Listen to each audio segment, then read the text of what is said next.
ಅಪ್ಪ ಚೂರು ಈ ಕಡೆ ಬರ್ತೀರಾ? ಬರ್ತೀನಿ, ಒಂದು ನಿಮಿಷ ಬಂದೆ.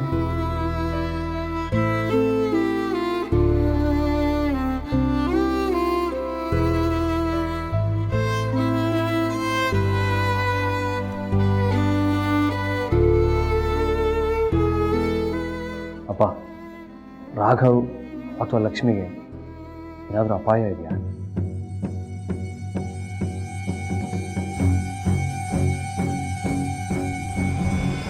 ರಾಘವ್ ಅಥವಾ ಲಕ್ಷ್ಮಿಗೆ ಅಪಾಯನಾ? ಏನಿಲ್ವಲ್ಲ, ಯಾಕೆ ಹೀಗೆ ಕೇಳ್ತಾ ಇದೀಯಾ? ಅಪ್ಪ, ನೀವು ಈ ಮಾತನ್ನ ಹೇಳ್ತಿದ್ದೀರಾ ಅಷ್ಟೇ, ನಿಮ್ಮ ಮಾತಿನಲ್ಲಿ ಕಾನ್ಫಿಡೆನ್ಸೇ ಇಲ್ಲ. ಏನಾಯ್ತು? ನೀವು ಏನನ್ನೋ ಮುಚ್ಚಿಡ್ತಿದ್ದೀರಾ ಅಂತ ಅನ್ನಿಸ್ತಿದೆ. ಅದನ್ನೆಲ್ಲ ಹೇಳೋ ಸ್ಥಿತಿಲಿ ನಾನಿಲ್ಲ ವಿವೇಕ್. ಅಪ್ಪ ಪ್ಲೀಸ್, ಏನಾಯ್ತು ಅಂತ ಹೇಳಿ. ಲಕ್ಷ್ಮಿ ಅವರು ಮೀರನ ಆಸ್ಪತ್ರೆಗೆ ಸೇರಿಸಿ ಒಳ್ಳೇದೇ ಆಯ್ತಲ್ಲ? ಹೌದಪ್ಪ, ಮಾನವೀಯತೆ ದೃಷ್ಟಿಯಿಂದ ಅವಳು ಒಳ್ಳೆ ಕೆಲಸನೇ ಮಾಡಿದ್ದಾಳೆ. ಆದರೆ ಕಾನೂನು ದೃಷ್ಟಿಲಿ ಪಾಪ ಈ ಪರಿಸ್ಥಿತಿಲಿ ಅವಳು ಬೇರೆನೇ ಇಕ್ಕಟ್ಟಿಗೆ ಸಿಕ್ಕಾಕೊಂಡ್ಬಿಟ್ಟಿದ್ದಾಳೆ. ಅಂದರೆ ನಿಮ್ಮ ಮಾತಿನ ಅರ್ಥ ಏನು? ಇವತ್ತು ಕೋರ್ಟ್ನಲ್ಲಿ ನಂದಿನಿ ಮಾಡಿದ ವಾದ ಎಷ್ಟು ಸ್ಪಷ್ಟವಾಗಿತ್ತು ಗೊತ್ತಾ? ಎಂಥ ಕ್ಲಾರಿಟಿ ಇತ್ತು ಗೊತ್ತಾ? ಜಡ್ಜ್ ಕೂಡ ಅವಳ ವಾದ ಕೇಳಿ ತಲೆ ತೂಗ್ತಾ ಇತ್ತು. ಆ ಥರ ಇತ್ತು ಅವ್ರ ಬಾಡಿ ಲ್ಯಾಂಗ್ವೇಜ್. ಆ ಸನ್ನಿವೇಶಕ್ಕೆ, ಆ ಕ್ಷಣಕ್ಕೆ ಅದು ಸರಿಯಾಗೇ ಇತ್ತು. ಆದರೆ ವಿಧಿ ಎಷ್ಟೋ ಸಲ ಒಳ್ಳೆಯದನ್ನೇ ಮಾಡ್ತಾ ಇದ್ದೀನಿ ಅನ್ನೋ ಭ್ರಮೆ ಮೂಡಿಸಿ ಮನುಷ್ಯನ ಎಂಥ ಕಷ್ಟಕ್ಕೆ ಸಿಕ್ಕಾಕ್ಸುತ್ತೆ ಅನ್ನೋದಕ್ಕೆ ಈ ಘಟನೆನೇ ಸಾಕ್ಷಿ.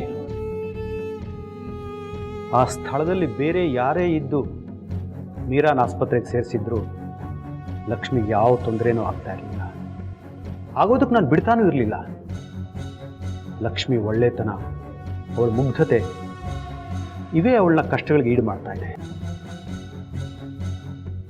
ಮೀರಾಳ ಇದುವರೆಗಿನ ಮನಸ್ಥಿತಿ ಗಮನಿಸಿದ್ರೆ ಅವಳಿಗೆ ಪ್ರಜ್ಞೆ ಬಂದ ಮೇಲೆ ತನ್ನ ಈ ಸ್ಥಿತಿಗೆ ಲಕ್ಷ್ಮೀನೇ ಕಾರಣ ಅಂತ ಖಂಡಿತವಾಗ್ಲೂ ಸ್ಟೇಟ್ಮೆಂಟ್ ಕೊಡ್ತಾಳೆ.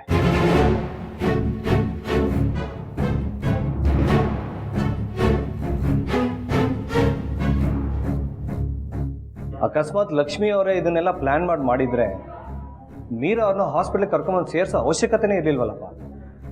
ನಿನಗೆ ಗೊತ್ತಿರೋದಿಷ್ಟೇ ವಿವೇಕ್, ಎಷ್ಟೋ ಕ್ರೈಮ್ಸಲ್ಲಿ ಅಪರಾಧಿ ತನ್ನ ತಪ್ಪನ್ನು ಮುಚ್ಚಾಕೋದಕ್ಕೋಸ್ಕರ ತಾನೇ ಹೋಗಿ ಪೊಲೀಸ್ ಸ್ಟೇಷನ್ಗೆ ಕಂಪ್ಲೇಂಟ್ ಕೊಡ್ತಾನೆ.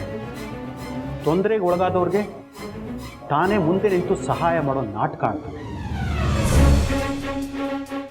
ಈ ಕೇಸಲ್ಲೂ ಅದೇ ಆಗಿರೋದು ಅನ್ನೋದು ನಂದಿನಿ ವಾದ.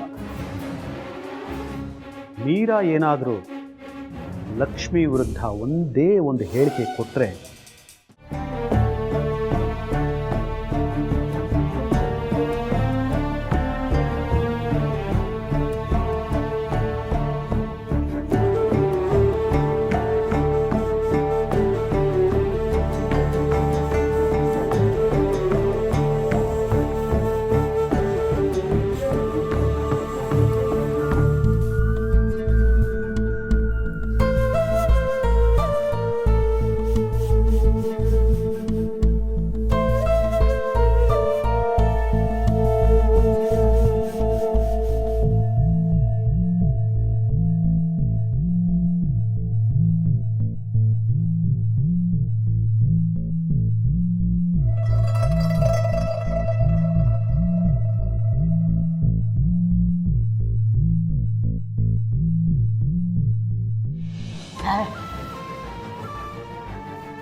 ನಿಮ್ಮ ಹತ್ರ ಸ್ವಲ್ಪ ಮಾತಾಡಬೇಕು.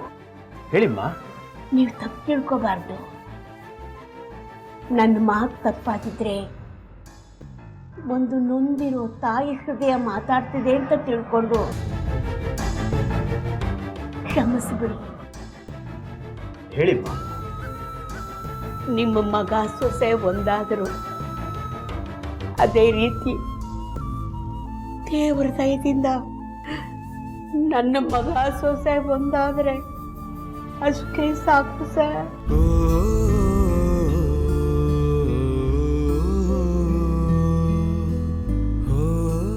ನನ್ನ ಆಸೆನೂ ಅದೇನಮ್ಮ. ಆದರೆ ಇಲ್ಲಿ ಅದೆಷ್ಟೋ ಅನಿರೀಕ್ಷಿತ ಘಟನೆಗಳು ನಡೆದು ಹೋಗ್ತಾ ಇದೆ.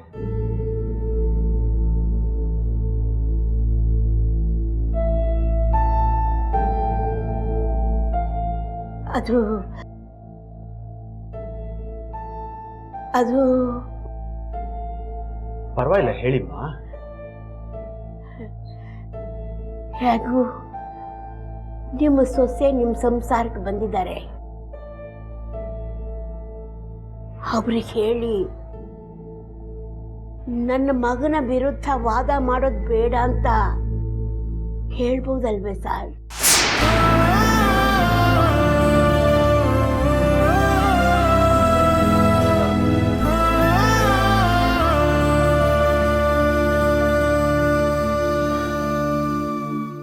ನಿಮ್ಮ ಸಂಕಟ ನನಗೆ ಅರ್ಥ ಆಗುತ್ತಮ್ಮ.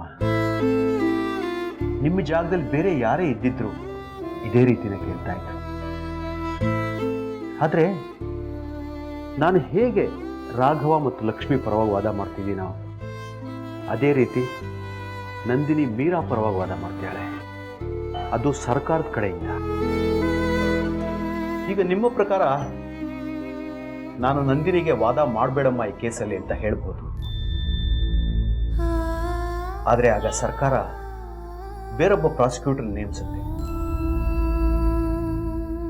ಕೇಸ್ ಮುಂದುವರಿಯುತ್ತೆ, ಅವ್ರು ವಾದ ಮಾಡೇ ಮಾಡ್ತಾರೆ. ಈಗ ನಮ್ಗೆ ಉಳಿದಿರೋದು ಒಂದೇ ದಾರಿ ತಾಯಿ, ಆ ದೇವ್ರನ್ನ ಬೇಡ್ಕೊಳ್ಳೋದು. ನಾನು ಆಗಲೇ ಹೇಳಿದ ಹಾಗೆ ಈಗ ಎಲ್ಲ ಮೀರಾ ಹೇಳಿಕೆ ಮೇಲೆ ನಿರ್ಧಾರ ಆಗುತ್ತಮ್ಮ. ಒಂದು ವೇಳೆ ಅವಳಿಗೇನಾದರೂ ಹೆಚ್ಚು ಕಡಿಮೆ ಆದರೆ ಲಕ್ಷ್ಮಿಗೆ ತುಂಬ ತೊಂದರೆ ಆಗುತ್ತೆ. ಅಕಸ್ಮಾತ್ ಅವಳಿಗೇನು ಆಗದೆ ಹುಷಾರಾಗಿ ವಾಪಸ್ ಬಂದು ಲಕ್ಷ್ಮಿ ವಿರುದ್ಧವಾಗಿ ಏನು ಹೇಳಿಕೆ ಕೊಡದೇ ಇದ್ರೆ ಆಗ ನಂದಿನಿಗೆ ಹೇಳಿ ಏನಾದರೂ ಮಾಡಿಸಬಹುದೇನೋಮ್ಮ.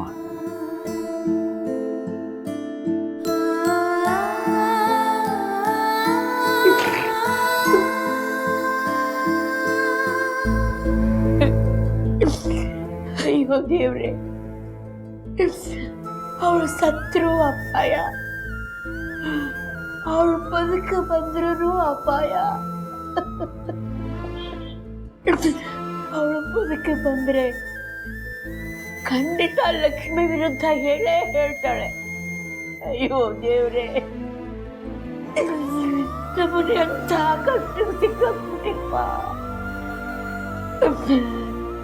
ಇದರಿಂದ ನೀನೇ ಕಾಪಾಡಬೇಕು.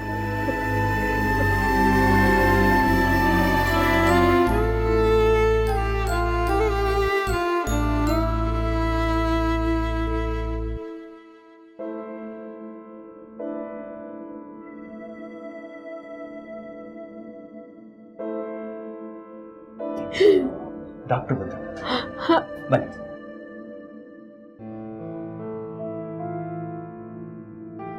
ಡಾಕ್ಟರ್, ಮೀರಾ ಏನಾದರೂ ರೆಸ್ಪಾಂಡ್ ಮಾಡಿದ್ಲಾ? ಅವಳು ಕಾನ್ಷಿಯಸ್ ಬಂತಾ? ಬಂದಿತ್ತು, ಆದರೆ ಅನ್ಫಾರ್ಚುನೇಟ್ಲಿ ಅವಳನ್ನ ಉಳಿಸ್ಕೊಳ್ಳೋಕ್ಕಾಗಲಿಲ್ಲ. ಲಕ್ಷ್ಮಿ ಅವರೇ, ಇನ್ಸ್ಪೆಕ್ಟರ್, ಯಾಕೆ, ಏನಾಯ್ತು? ಮೀರಾ ಅವರು ಸಾಯೋಕ್ಕಿಂತ ಮುಂಚೆ ನನ್ನ ಹತ್ರ ಮಾತಾಡಿದ್ರು, ಹಾಗೆ ಸ್ಟೇಟ್ಮೆಂಟು ಕೊಟ್ಟರು.